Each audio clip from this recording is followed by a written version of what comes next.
विधान परिषद निवडणुकीसाठी भाजपकडनं नावं चर्चेत आहेत आणि ती नावं आता आपल्या हाती लागलेली आहेत। विधानसभा निवडणुकीनंतर विधान परिषदेतील 5 जागा रिक्त आहेत आणि त्यामुळे या संदर्भातली मोर्चे बांधणी आता सुरू होतीये। 5 पैकी 3 जागा भाजपच्या कोट्यातल्या आहेत आणि या संदर्भात भाजपकडनं काही नावं आता समोर येत आहेत। आपले प्रतिनिधी अभिषेक मुठाळ आपल्याला या संदर्भात अधिक माहिती देतील।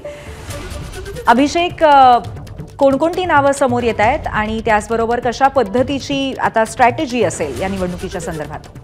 यात पाहिलं तर एकूणच जे विधानसभेमध्ये काही आमदार जे आहेत ते आपल्याला निवडून गेल्याचं पाहायला मिळालेलं आहे। गोपीचंद पडळकर असतील, अमिषा पाडवी असतील, अशी काही मंडळी आहेत जे सध्याला आपल्याला विधान परिषदेवरनं विधानसभेत आता जाताना पाहायला मिळतात आणि त्यामुळे काही 5 जागा ज्या आहेत त्या आपल्याला सध्याला रिक्त पाहायला मिळतात। त्यापैकी 5 पैकी 3 जागा ज्या आहेत त्या भाजपच्या कोट्यातल्या आपल्याला दिसत आहेत, ज्यामध्ये आपल्याला पोटनिवडणूक होताना पाहायला मिळेल। जी टर्म आहे त्या आमदारांसंदर्भात ही आता आपल्याला निवडणूक जी आहे ती होताना पाहायला मिळणार आहे। यामध्ये भाजपकडनं जर का पाहायचं तर जगदीश मुळीक असतील, राम सातपुते असतील, केशव उपाध्ये, प्रमोद जठार, संजय केणेकर आणि संदीप जोशी यांची नावं सध्याला आपल्याला चर्चेत असल्याचं पाहायला मिळत आहे। एकूणच यात जर का पाहायचं तर 10 तारखेला एकूणच अर्ज भरण्यासाठीचा पहिला दिवस आपल्याला असताना पाहायला मिळणार आहे, तर 27 तारखेला या संदर्भात मतदान होताना पाहायला मिळेल। त्यामुळे एकूणच ही जी नावं चर्चेत आहेत त्यामध्ये कोणाची वर्णी लागते हे बघणं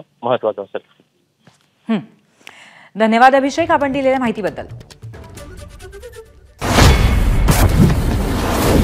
बातम्यांच्या विश्वातला सगळ्यात मोठा मंच,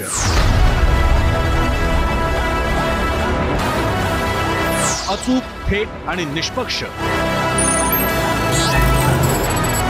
बातम्यांच्या त्याच जगात पुन्हा येतोय आणि घेऊन येतोय चर्चा जनहिताची। नमस्कार, मी प्रसन्न जोशी। आता भेटूया 0 आवर मध्ये सोमवार ते शुक्रवार रात्री 7:56 फक्त एबीपी माझावर। एबीपी माझा, उघडा डोळे बघा नीट।